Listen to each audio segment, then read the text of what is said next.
ઓમ નમઃ સિદ્ધિભ્યામ. ઓમ નમઃ સિદ્ધિભ્યામ. ઓમ નમઃ સિદ્ધિભ્યામ. ઓમ શુદ્ધાત્મને નમઃ. નમો અર્હંતાણમ.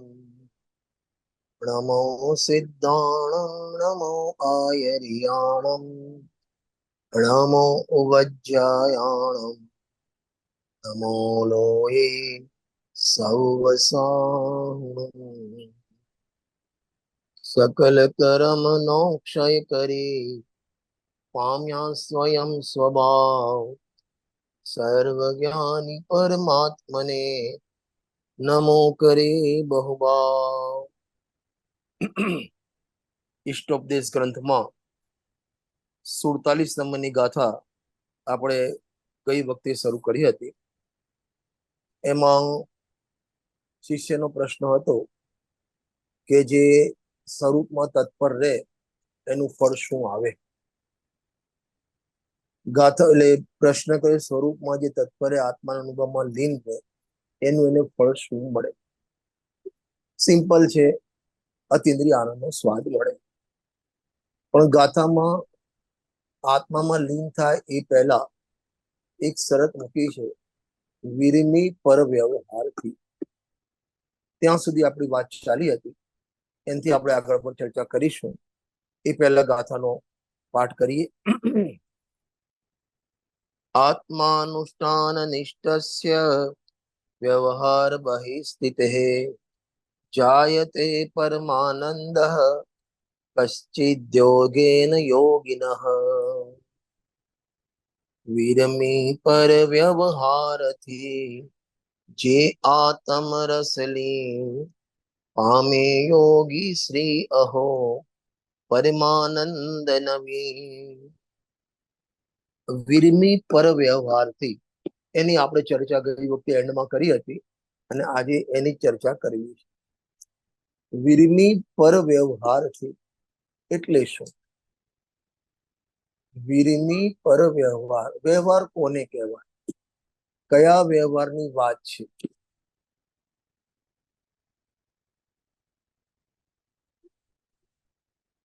એમની ભૂમિકાને યોગ્ય. પહેલા તો વ્યવહાર કોને કહેવાય, અહીં કયો વ્યવહાર લેવો છે? આત્માના આશ્રય જે નિશ્ચય પ્રગટ થયો હોય અને પછી શુભ અશુભમાં જે પ્રવૃત્તિ થાય એને વ્યવહાર કહેવાય. ના, શુભ અશુભમાં પ્રવૃત્તિ થાય એને વ્યવહાર ના કહેવાય. અશુભમાં અશુભ પ્રવૃત્તિમાં વ્યવહારનો આરોપ ના આવે, ખાલી શુભમાં આવે, શુભમાં જ આવે. એના માટે મોક્ષમાં પ્રકાશક તમે કાઢો, 7મો અધિકાર કાઢો. જે નિશ્ચયનો પ્રતિપાદન કરે એને વ્યવહાર.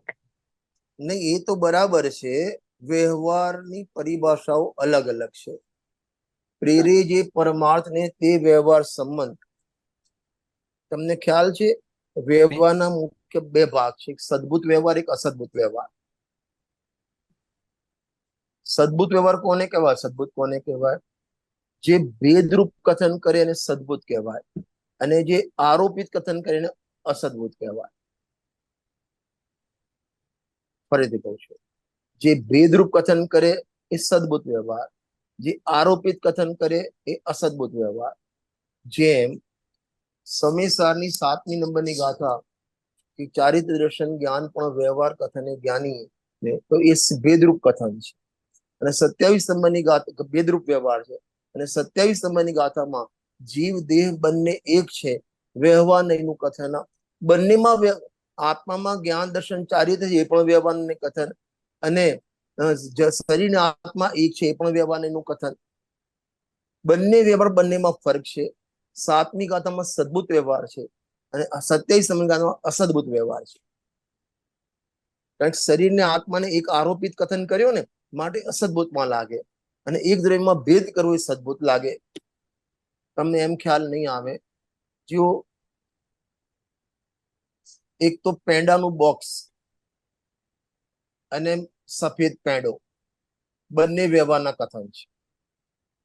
સફેદ પેંડો, ગળ્યો પેડો, લીસો પેડો, આવા કથન કરવા એ પણ વ્યવહારનું કથન, અને પેંડાનું બોક્સ કહેવું એ પણ વ્યવહારનું કથન. બેમાં ફરક શું છે? તો પેડાના જે અંદર ગુણો રહેલા છે એનું ભેદ પડીને કથન કરવું એને સદભુત વ્યવહાર કહેવાય.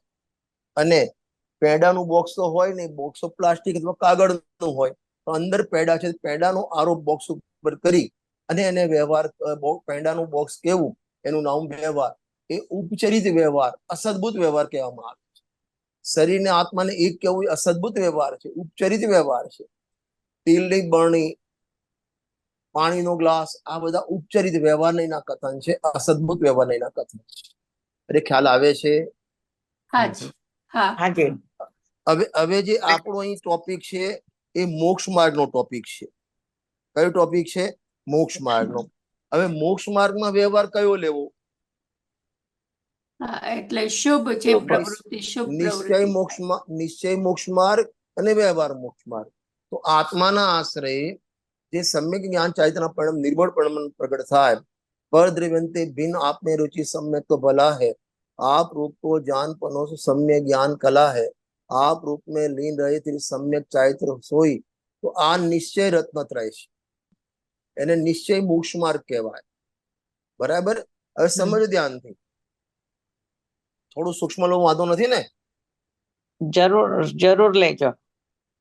જો 11મી ગાથામાં પણ વ્યવહારની વાત છે અને મોક્ષ માર્ગ એ પણ વ્યવહારની વાત છે. બંનેમાં ફરક છે. શું ફરક છે? 11મી ગાથામાં ત્રિકાળી દ્રવ્ય, ધ્યાયક ભાવ, પર્યાય માત્ર ભિન્ન, એને નિશ્ચય કીધો, એને ભૂતાર્થ કીધો, અને પર્યાય માત્ર ને વ્યવહાર કીધો. બરાબર? સોગાની સાહેબે દ્રવ્ય પ્રકાશમાં લખ્યું કે 11મી ગાથામાં વ્યવહારને અભૂતાર્થ કહીને પર્યાય માત્ર ને અભૂતાર્થ કહે. તો ત્યાં દ્રવ્ય ને પર્યાય વચ્ચે નિશ્ચય વ્યવહાર લગાવ્યો. અને તમને ખ્યાલ હોય તો પરમાર્થ વચનિકા બનાદાસે લખી છે, એમાં આ મોક્ષ પ્રકાશના અંદર જ છે પાછળ, કે નિષ્ક્રિય દ્રવ્ય તે નિશ્ચય અને એને સાધવું તે વ્યવહાર. બરાબર? આ આત્મા, આ નિર્મળ પણમન અને આ શુભ રાગ અને અશુભ રાગ, ચાર વસ્તુ કીધી ને મેં. કઈ કઈ કીધી? એક આત્મા જ્ઞાયક ભાવ, એક નિર્મળ રત્નત્રયના પરિણામ નિર્મળ પરિણામ, એક શુભ રાગ અને એક અશુભ રાગ. ચાર વાત થઈ ગઈ ને? હવે પરમાર્થ વચનિકામાં જ્ઞાયક ભાવને નિશ્ચય કહ્યો અને નિર્મળ રત્નત્રયના પરિણામ એને વ્યવહાર કીધો. બરાબર? હવે આ જ્ઞાયક ભાવની વાત નથી. હવે જે નિર્મળ પરિણામ એને નિશ્ચય કહ્યો અને શુભ ભાવને વ્યવહાર કહ્યો. બરાબર બરાબર? તો આને નિશ્ચય મોક્ષ માર્ગ કહેવાય અને આને વ્યવહાર મોક્ષ માર્ગ કહેવાય. બરાબર? હવે મોક્ષ માર્ગ બે નથી, મોક્ષ માર્ગનું નિરૂપણ બે પ્રકારે છે. હવે અહીં જે શુભ ભાવ છે એને વ્યવહાર મોક્ષ માર્ગ કહેવાય. કેમ કહેવાય? નિશ્ચયની સાથે જ. આને કેમ ના કહેવાય? જો નિશ્ચયની સાથે અશુભ ભાવ પણ નિશ્ચયની સાથે છે.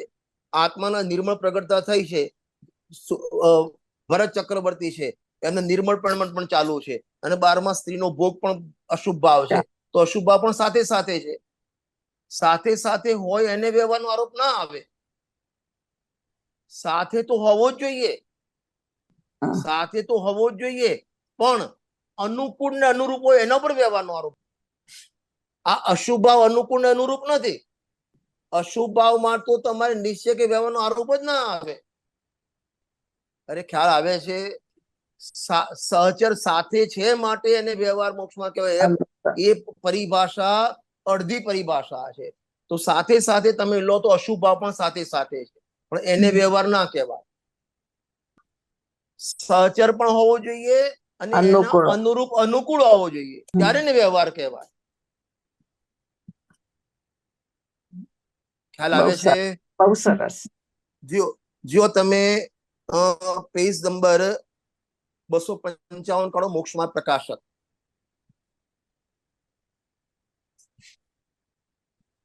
મળી ગયું? હાજી જો અંતરંગમાં તો પોતે નિર્ધાર કરી યથાવત નિશ્ચય વ્યવહાર સમય ઓળખ્યો નથી, અજ્ઞાનીની વાત છે. પણ જીન આજ્ઞા માની નિશ્ચય વ્યવહાર બે પ્રકારનો મોક્ષ માર્ગ માને છે. હવે મોક્ષ માર્ગ બે નથી, પણ મોક્ષ માર્ગ નિરૂપણ બે પ્રકારની છે. શું કહેવા માંગે છે? મોક્ષ માર્ગ તો એક જ છે, નિરૂપણ બે પ્રકારે છે. થેલી તો એક જ છે, કાપડની થેલી, એનું નિરૂપણ બે પ્રકારે છે. કાપડની થેલી કેવી રીતે નિશ્ચય અને શાકની થેલી કેવી રીતે વ્યવહાર. અરે ખ્યાલ આવે? અરે કાપડની થેલી તે નિશ્ચય અને અંદર બરાબર. શાક ભરેલું હોય તો શાકની થેલી કેવી? એ વ્યવહાર. એટલે સાકરની અહીંયા સાકર કાપડની થેલી કેવું એ સદભૂત થયું ને ના ના ના ના ના ના ના સદબુદ્ધ અહીંયા તો એ ના વ્યવહારમાં apply આવે. થાય. અચ્છા અરે અહીંયા નહીં આવે. સાંભળો સાંભળો સાંભળો, અહીં કાપડ જેવું છે તેવું કેવું એનું નામ નિશ્ચય. અહીં પરિભાષા એ લેવાની. યથાર્થ સો નિશ્ચય, ઉપચાર સો વ્યવહાર. જેવું છે તેવું કહેવું એનું નામ નિશ્ચય, અને જેવું નથી ઉપચારથી અન્ય કહેવું એનું નામ વ્યવહાર. બરાબર. કાપડની થેલી છે ને કાપડની કહેવી એનું નામ નિશ્ચય, અને શાકની થેલી નથી છતાં શાકની થેલી કહેવી એનું નામ વ્યવહાર. બરાબર? તો થેલી કેટલી થઈ ગઈ આપણી? એક. બે થઈ ને? ના, ઉપચારથી બે કહેવામાં આવી, પણ થેલી છે થેલી એક તો જ. એક જ. થેલી એક, એનું કથન બે પ્રકારે. હમ એમ મોક્ષ માર્ગ એક, એનું કથન બે પ્રકારે. આત્મા એક, એનું કથન બે પ્રકારે. દરેક માર્ગે લઈ લેવાનું. બરાબર? અહીં મોક્ષ માર્ગની પદ્ધતિ જો. હવે તથા જ્યાં જે મોક્ષ માર્ગ તો નથી, પરંતુ મોક્ષ માર્ગનું નિમિત્ત વા સહચરી, બે શબ્દ મારા આના ઉપર ભાર આપવો જ તમને. મોક્ષ માર્ગનું નિમિત્ત અને સહચરી બરાબર. એ જ્ઞાની ધર્માત્માની પર્યાયમાં ભૂમિકા અનુસાર અશુભ ભાવ તો છે, સહચારી છે, પણ નિમિત્ત નહીં આવે એના ઉપર આરોપ. નિમિત્ત કોના ઉપર આવે? અનુકૂળ કે અનુરૂપ અનુરૂપ. હોવું જોઈએ, એના પર નિરૂપ હોવું જોઈએ. તો અશુભ ભાવ જે છે, પાપના ભાવ, ભોગના ભાવ, એ સહચરી સાથે સાથે તો છે, પણ નિમિત્ત ના આવે. અનુકૂળ નથી, મોક્ષ માર્ગને અનુકૂળ નથી, મોક્ષ માર્ગને પ્રતિકૂળ છે, માટે એના ઉપર આરોપ નહીં આવે. અરે ખ્યાલ આવે છે? હાજી હાજી. આ નિમિત્ત પણ જોઈએ, સહચારી એકલો ને હા, નથી. એટલે નિમિત્ત એટલે અનુકૂળ તો અનુરૂપ હોવો જોઈએ. અચ્છા તો તમારે ઊંધો તો નિમિત્ત એને પણ મોક્ષ માર્ગ ચાલે. કહેવાય. હે? એટલે ઊંધી તરફ લઈ જાય એ નિમિત્ત પણ ના ચાલે. આત્માથી દૂર લઈ જાય એના ઉપર નિમિત્તનો આરોપ પણ ના આવે. એ તમને એ ખરેખર તો તમને ખબર છે, જે વ્યવહારમાં લખવું હોય તો લખી લેજો. જે વ્યવહારમાં વ્યવહારનું પોષણ નિશ્ચયનું પોષણ ન થતું હોય એને વ્યવહાર કહેવાય જ નહીં. ફરીથી રિપીટ કરું છું. જે વ્યવહારમાં નિશ્ચયનું પરમાર્થનું પોષણ ન થતું હોય તો એને વ્યવહાર ના કહેવાય, વ્યવહારાભાસ કહેવાય. ખ્યાલ આવે છે? હાજી. એક સહજ સુખ સાધન છે ને, એમાં લખેલું છે. એમાં આ વાક્ય લખ્યું, એટલે જે શ્રીમદજી સાહેબે લખ્યું ને, પ્રેરે જે પરમાર્થને, જેમાં પરમાર્થની પ્રેરણા થતી હોય, જેમાં પરમાર્થ પોષાતો હોય તો વ્યવહાર કહેવાય. એ ભગવાનની ભક્તિ, પૂજા, સ્વાધ્યાય આદિ કરે, એમાં પણ એનો આત્મા પોષાતો હોય તો એને વ્યવહાર કહેવાય, નહીં તો વ્યવહાર પણ ના કહેવાય. એ અશુભ ભાવને તો વ્યવહાર કહેવાય નહીં, પણ એ શુભ ભાવને પણ એમાં પરમાર્થનું પોષણ ન થતું હોય તો વ્યવહાર ન તો કહેવાય. પણ નહીં. એક વાત. બીજી વાત, જેને નિશ્ચય પ્રગટ થયો હોય એના શુભ ભાવમાં આરોપ આવે, જેને નિશ્ચય પ્રગટ થયો નથી એના શુભ ભાવમાં આરોપ ના આવે. અરે ખ્યાલ આવે છે? હાજી હાજી. બે શબ્દ લખ્યા, સહચર અને નિમિત્ત, ત્યારે એના ઉપર આરોપ આપવામાં આવે, નહીં તો આરોપ આપવામાં ના આવે. જો વાંચો, પરંતુ મોક્ષ માર્ગ નું નિમિત્ત વા સહચારી છે, તેને ઉપચારથી મોક્ષ માર્ગ કહીએ. આનું નામ વ્યવહાર મોક્ષ માર્ગ છે, કારણ કે નિશ્ચય વ્યવહારનું સર્વત્ર આ જ લક્ષણ. હવે એની પરિભાષા, સાચું નિરૂપણ તે નિશ્ચય અને ઉપચાર નિરૂપણ તે વ્યવહાર. બીજી વાત તમને કહું, બીજી ભાષામાં કહું ને, એ શુભ ભાવમાં ગર્ભિત શુદ્ધતા હોવી જોઈએ. શુભ ભાવમાં ગર્ભિત શુદ્ધતા એટલે શુદ્ધતાનું પોષણ હોવું જોઈએ. ખાલી શુભ ભાવ માટે શુભ ભાવ કરતો હોય, પુણ્યના બંધ માટે શુભ ભાવ કરતો હોય તો વ્યવહારનો આરોપ પણ ના આવે. અશુભની તો વાત છે જ નહીં. અશુભ સહચારી તો છે, સાથે સાથે તો છે, પણ આરોપ ના આવે, કારણ કે નિમિત્ત નથી પડતું એમાં. ખ્યાલ આવે છે ને? હાજી. મારા બાપુજી છે એ પણ પ્રવચન કર્યા હતા, એ દર્શન બહુ સરસ આપતા હતા. અમારે ત્યાં, તમારે ફોરેનમાં તો કેવું હોય ખબર નથી, ત્યાં તો ઘોડા ના હોય. અમારે જયારે લગ્ન થાય ને તો એ ઘોડા ઉપર ચડીને વરરાજા જાય. તમારે ત્યાં ફોરેનમાં તો હોય જ નહીં ઘોડો. અહીંયા બી હવે અહીંયા લઈ બી આવે કરે છે. કરે છે, લઈ આવે છે એમ ને? ચલો હાથી બી સરસ. કરે છે. હવે એ અમારે જયારે વરરાજા ઘોડા ઉપર બેસે ને તો વરરાજાનો નાના ભાઈનો છોકરો હોય, એની બેનનો છોકરો હોય, એ પાછળ. એને આગળ કે પાછળ વરરાજા જોડે બેસાડે. અરે ખબર છે? હાજી. બેસાડે. હવે એને શું, જે ઘોડા પર બેઠો એને તો વર કહેવાય, અને પાછળ બેઠો એને અણવર કહેવાય. પણ અણવર ક્યારે કહેવાય? વર બેઠું હોય તો. તો નહીં તો નહીં. હવે એકલું તમે ચોપાટી પર ફરવા જાવ ત્યાં ઘોડા ઉપર તમારા છોકરાને બેસાડો, એને અણવર ના કહેવાય. એ વખતે અણવર કહેવા માટે, અણવરના આરોપ માટે વરનું હોવું જરૂરી સાથે. જો વર જ નથી તો અણવર ના કહેવાય. બરાબર. સવારે ઘોડા ઉપર ચડીને પાણી પાવા ઘોડાને લઈ જતો હોય એને અણવર ના કહેવાય. એટલે એમાં વર કમ્પલસરી જોઈએ તો એને અણવર કહેવાય. વરનો આરોપ આપી એને અણવર કહેવાય. એમ જેની પર્યાયમાં નિશ્ચય મોક્ષ માર્ગ પ્રગટ થયો હોય એની પર્યાયમાં સાથે નિમિત્ત શુભ ભાવ જે હોય એના ઉપર વ્યવહાર મોક્ષ માર્ગનો આરોપ આવે. અશુભમાં તો નહીં, પણ નિશ્ચય પ્રગટ ના થયો એને પણ નહીં. ખ્યાલ આવે છે ને? બહુ સરસ. ચલો હવે આપણે આવી જઈએ આપણામાં વિરમી પર વ્યવહારથી. એટલે પર વ્યવહારથી વિરમી એટલે શું? પર વ્યવહારથી વિરમી એટલે શું? શુભ પરમાં જે અનુકૂળ શુભ હતો એનાથી વિરમી. જો જ્ઞાની ધર્માત્માની પર્યાયમાં અશુભા પણ ભૂમિકાનો સાથ છે. હોય કે ના હોય, ચોથા પાંચમા ગુણ સ્થાને એને અશુભ પ્રવર્તન પણ હોય. ખાવાનો ભાવ, પીવાનો ભાવ, ધંધાનો ભાવ, લગ્ન કરવાનો ભાવ, એવા અશુભ ભાવ છે. બરાબર? હવે એને અંદર ખટક આત્માની પકડ છે ને, એ શુભ ભાવમાં એને ગમતું નથી, એમાં કાળો નાગ દેખાય છે. એટલે એ અશુભ ભાવ છોડી અને શુભ ભાવમાં પ્રવર્તન કરે છે. અશુભ ભાવને છોડી અને શુભ ભાવમાં પ્રવર્તન કરે છે. હવે શુભ ભાવનું પ્રવર્તન થયું, આને કહેવાય ગ્રહણ ત્યાગ. અશુભનો ત્યાગ અને શુભનું ગ્રહણ. શું કીધું? આ ગુરુદેવના પ્રવચનમાં છે. અશુભનો ત્યાગ અને શુભનું ગ્રહણ, અથવા પ્રવૃત્તિ અને નિવૃત્તિ. શું કીધું? કયો શબ્દ કીધો મેં? પ્રવૃત્તિ અને નિવૃત્તિ. હવે નિવૃત્તિ શેને, પ્રવૃત્તિ શેનાથી? અશુભ થી નિવૃત્તિ. તો પહેલા અશુભમાં પરિણામ હતા, પહેલા અશુભના પરિણામ હતા તો ત્યાંથી નિવૃત્ત થયો અને શુભમાં પ્રવર્ત થયો. પણ બંનેમાં અશુભમાં પ્રવર્ત હતો એ વખતે પણ આત્મામાં નહોતો, અને શુભમાં પ્રવર્ત થયો એ વખતે પણ આત્મા નહોતો. તો હવે અશુભ થી નિવૃત્તિ પણ ગઈ અને શુભની પ્રવૃત્તિના વિકલ્પ પણ ગયા. તો આત્મામાં આવે ત્યારે એને આનંદનો અનુભવ થાય. વિરમી પર વ્યવહારથી. ખ્યાલ આવ્યો ને? હજુ તો આપણી જુઓ, પાપથી નિવૃત્તિ અને શુભમાં પ્રવૃત્તિ આપણી તો એમાં પણ લાગુ નથી પડતો. ગુરુદેવસિંહની ભાષામાં કહું ને, ગુરુદેવસિંહની ભાષામાં 24 કલાકમાં 23 કલાક તો એકલા પાપમાં જાય છે. એમના શબ્દો કહું છું, બાયરી, છોકરા, વેપાર, ધંધા ને એ બધાના ખાનપાન વિષય ભોગમાં 23 કલાક જાય, અને 5 માંડ અડધો કલાક મળે તો ગુરુ લૂંટી જાય, અથવા પોતાની દ્રષ્ટિથી શાસ્ત્ર વાંચે. આજે જ અમારે સવારે પરમાત્મા પ્રકાશ ગ્રંથ ચાલે છે, એમાં ગુરુદેવસિંહના પ્રવચન હતા. 184 નંબરની 184 નંબરની ગાથા, અને એના પ્રવચનમાં ગુરુદેવસિંહ વાત કરે છે.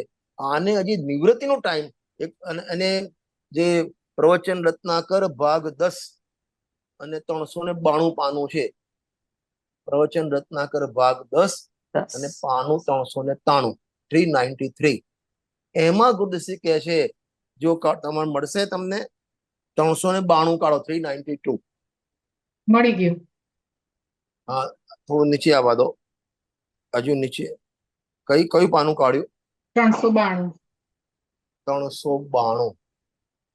હા, બીજો પેરેગ્રાફ જો વાંચો.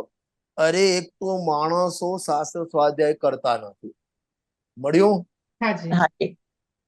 ચોથી લાઈન છે, બીજો પેરેગ્રાફ. હા હા નંબર 1, એક તો માણસો શાસ્ત્ર સ્વાધ્યાય કરતા નથી. પહેલી ભૂલ તો આપણી આ છે.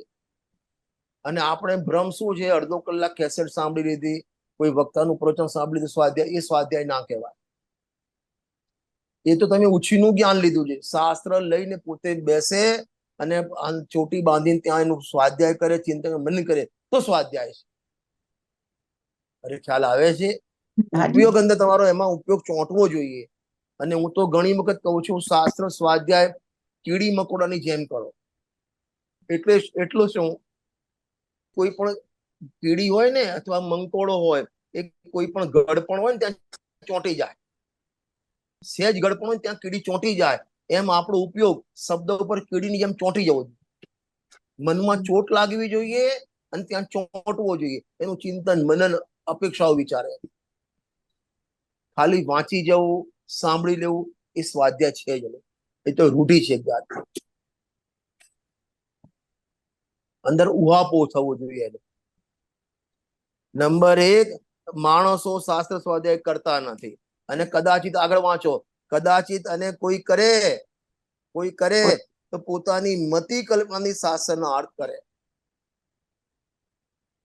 એટલે એને ખબર પડતી નથી ક્યાં શું કહેવું છે. નય જ્ઞાન છે નહીં, અપેક્ષા જ્ઞાન છે નહીં, એટલે પોતાના પ્રમાણે, પોતાની મતિ પ્રમાણે એનો અર્થ કરે. એને જ્યાં નિશ્ચય એના કથન આવે ત્યાં એનું મન ના ચોંટે, અને જ્યાં વ્યવહાર નિમિત્તના કથન આવે ત્યાં એનું મન ચોંટી જાય. અથવા પોતાની બુદ્ધિ જેવું માન્યતા હોય એ પ્રમાણે ત્યાં અર્થ કરે.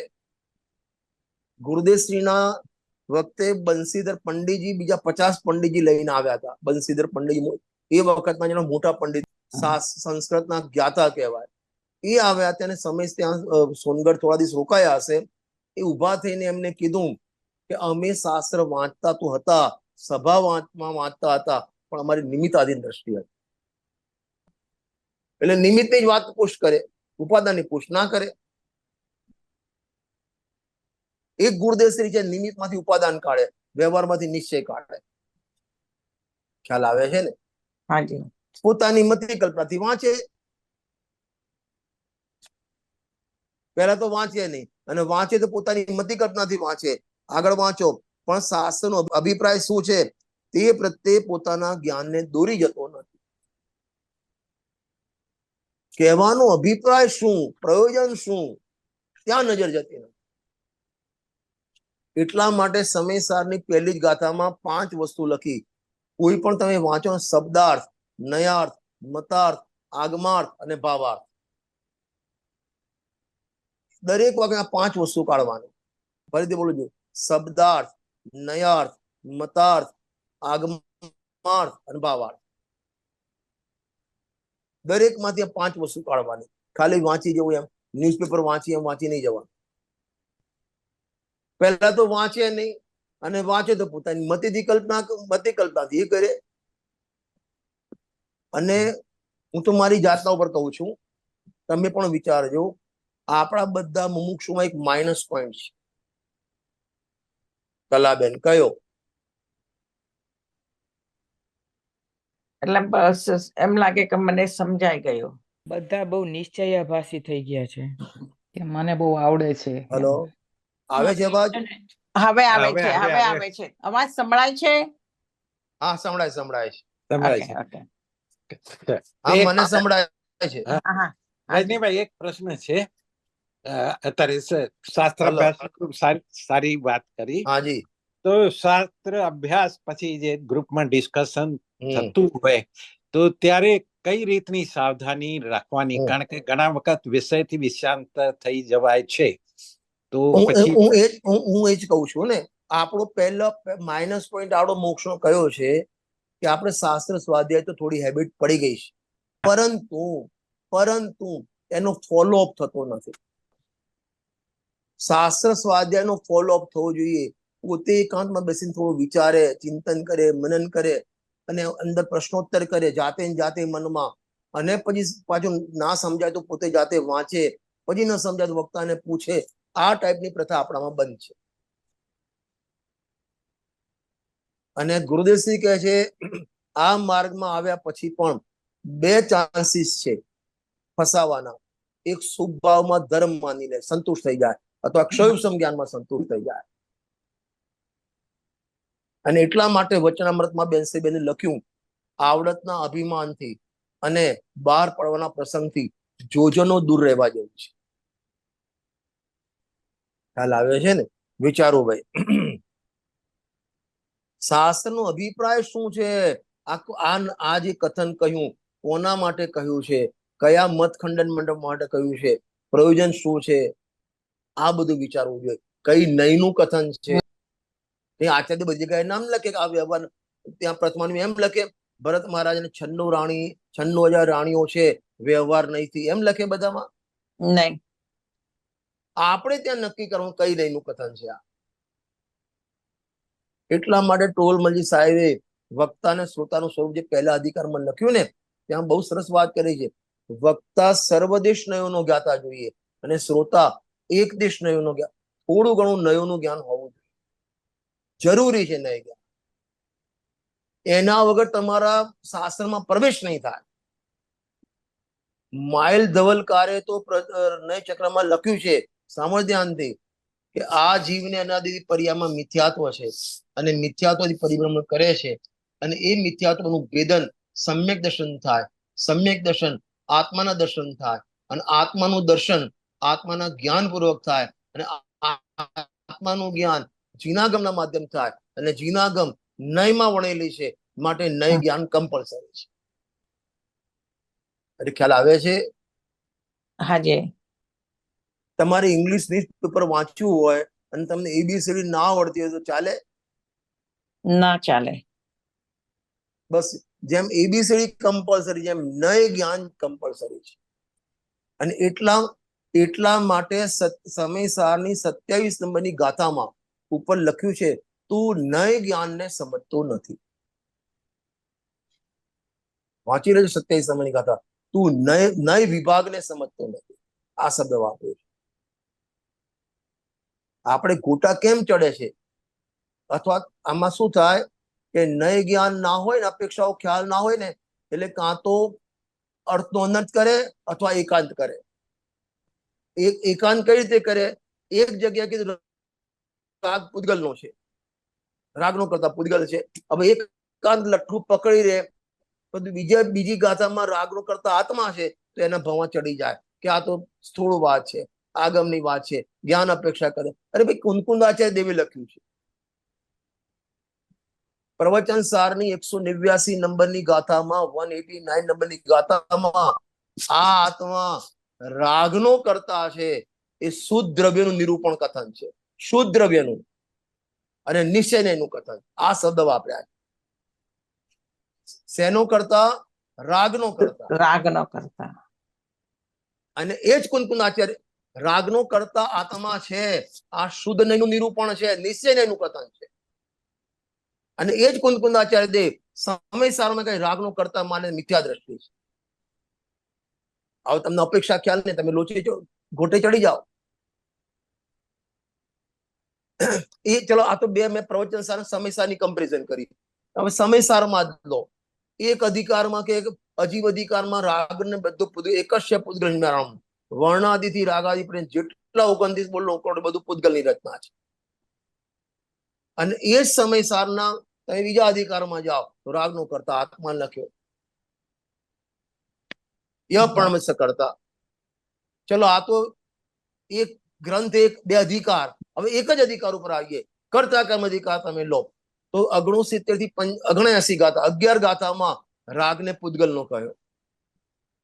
અને ત્યાં લખ્યું, જેમ ગળામાં માટી વ્યાપ છે, કુંભાર વ્યાપતો નથી, એમ રાગમાં પૂદગલ વ્યાપે છે, આત્મા વ્યાપતો નથી. અને હજી 79 ગાથા પૂરી 80 ગાથામાં કહે ના, રાગનો કરતા આત્મા છે. બોલો, શું કરશો તમે? ખ્યાલ આવ્યો નથી? આવો અપેક્ષા સમજવી પડશે.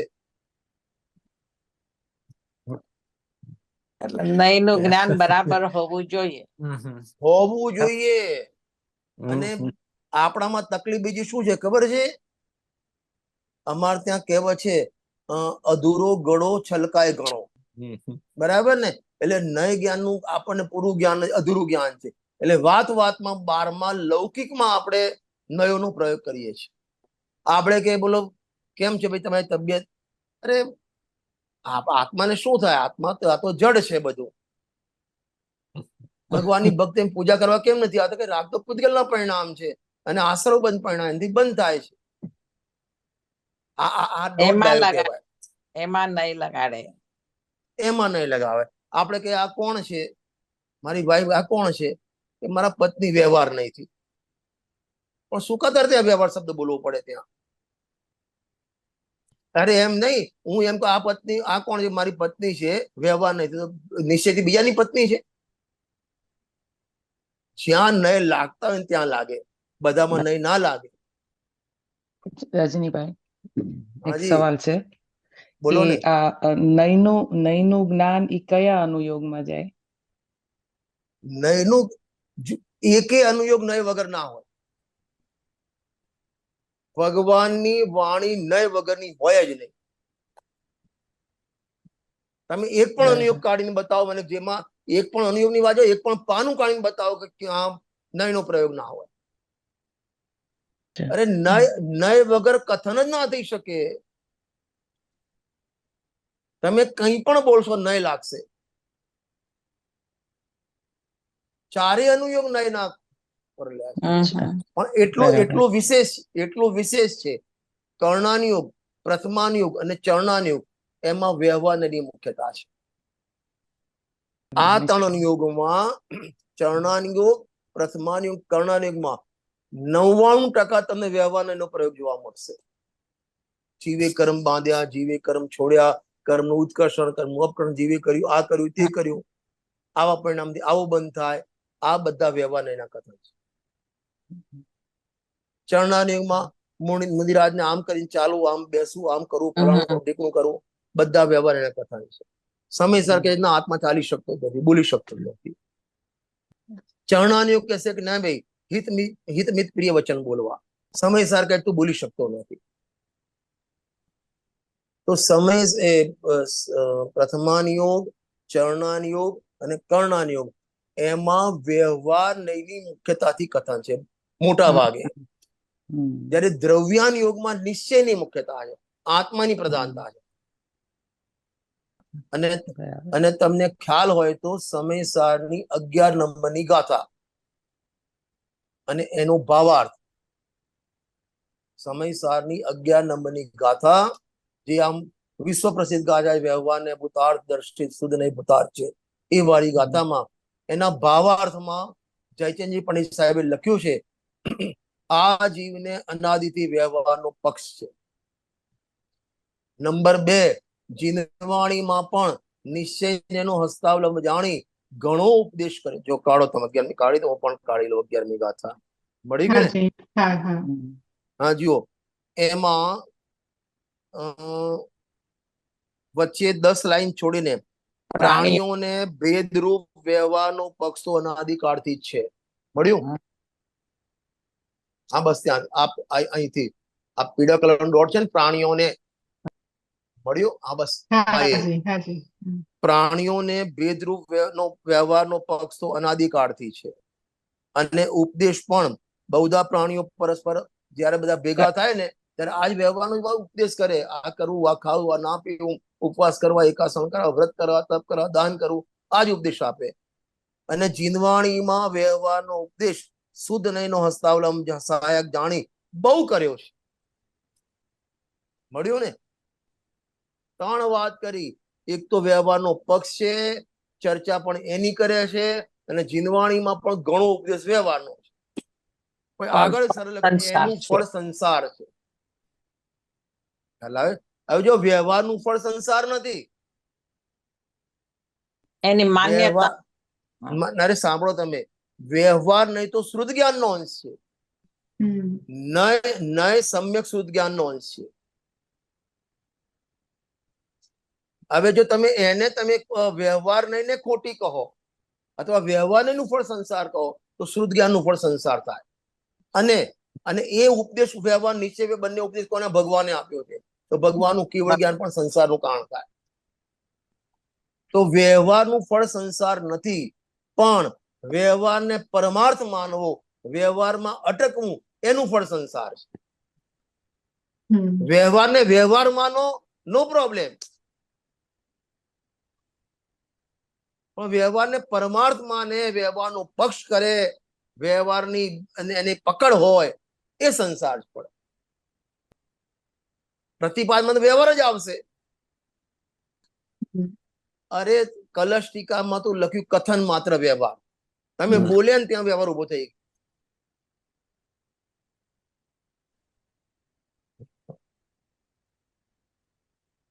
ખ્યાલ આવ્યો ને? જો આવી જાઓ, આપણે મૂળ ગાથામાં આવી જાઓ, નહીં તો પછી જલ્દી 47 ગાથા પૂરી નહીં, ક્યાંયથી ક્યાંય ચડી ગયા આપણે. સ્પષ્ટતા થઈ ગઈ ને. સ્પષ્ટતા તો જરૂર જ હતી. હમણાં છે ને, હમણાં કલશ ટીકા ચાલે છે, તો ત્યાં પક્ષાતી ક્રાંતિની વાત આવે છે 143 144. હા, એ તો કરતા કમરિકાના અંતમાં. હા હા, છેલ્લા કરશો. હવે જુઓ, ત્યાં પણ આ જીવને 11મી ગાથા વાંચીએ ને કે નિશ્ચયનો પક્ષ કદી આવ્યો નથી. જે હમણાં બરાબર. વાંચ્યું ને એના પછી લખ્યું છે નિશ્ચયનો પક્ષ કદી આવ્યો નથી, અને જીનવાણીનો ઉપદેશ પણ ક્યાંક ક્યાંક છે, વિરલ છે. બરાબર. આ તો તમે જે વાત કરી પક્ષાતી ક્રાંતિ, Yeah.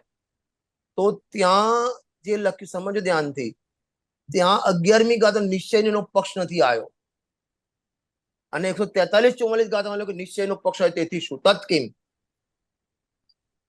તો બેમાં શું અર્થ કરવાનો? બંનેમાં પક્ષ શબ્દ છે.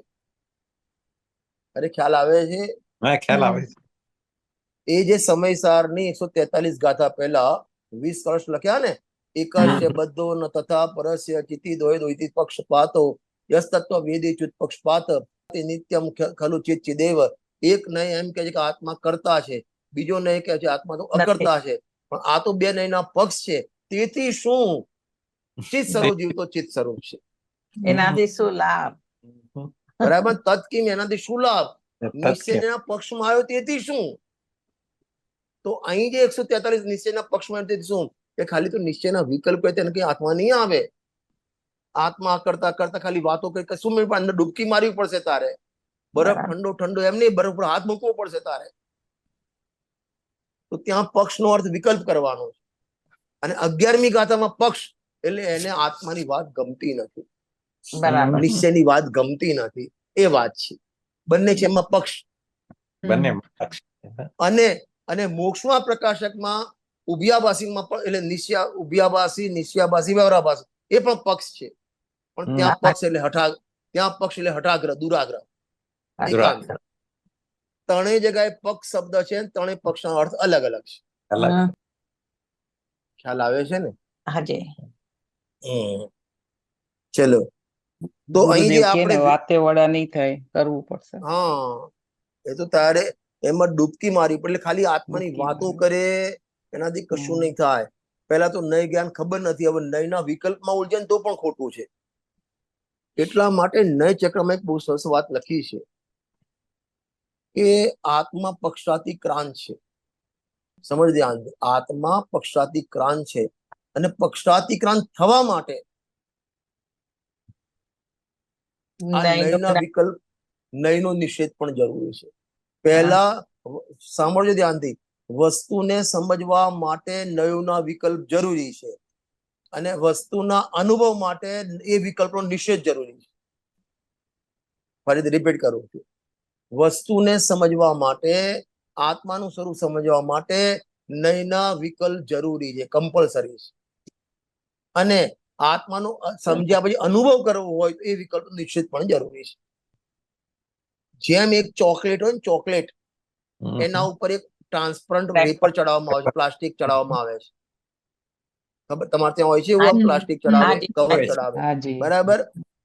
તો એ ચોકલેટની સુરક્ષા માટે એ પ્લાસ્ટિક લગાવવું પણ જરૂરી છે, અને ચોકલેટ ખાવી હોય તો પ્લાસ્ટિક કાઢવું પણ જરૂરી છે. ખ્યાલ આવે છે ને? એમ નયના વિકલ્પ વસ્તુ સમજાશે નહીં નયો વગર, અને નયના વિકલ્પમાં અડકશે તો અનુભવ નહીં થાય. એટલે તારે કપડા ધોવા હોય ને મેલા કપડા ધોવા હોય તો સાબુ લગાવવો પણ પડશે અને સાબુ કાઢવો પણ પડશે. નદીથી પાર થવું હોય ને નાવમાં બેસીને તો નાવમાં બેસવું પણ પડશે અને બીજા સામે કાંઠે જઈને નાવ છોડવી પણ પડશે. જો બેસે નહીં તો નદી પાર થશે નહીં અને ઉતરશે નહીં, સામે કાંઠે પહોંચશે નહીં. બરાબર, એ બધી વાતો છે. હવે થોડી આપણું 47 ગાથા અધૂર રહી ગઈ. હવે નેક્સ્ટ જયારે મળશો ત્યારે લઈશું આપણે. પણ આ બી સમજવાની બી જરૂર હતી ને તો 47 ગાથા બી નહીં સમજાય. ના, પણ એક વાત છે કે આ ઇષ્ટોપદેશ પૂરો થઈ જાય પછી તમારે ન્યાય વિશે આપણે વિષય તમે પહેલા બી કીધું હતું, હા, એટલે પછી that would be second subject. જોઈ લઈશું જે એ યોગ્યતા પ્રમાણે લઈ લઈશું જે લેવું હશે. ઓકે સાહેબ, ચાલો. જય Okay. હિન્દ. જય જિનેન્દ્ર. જય જિનેન્દ્ર.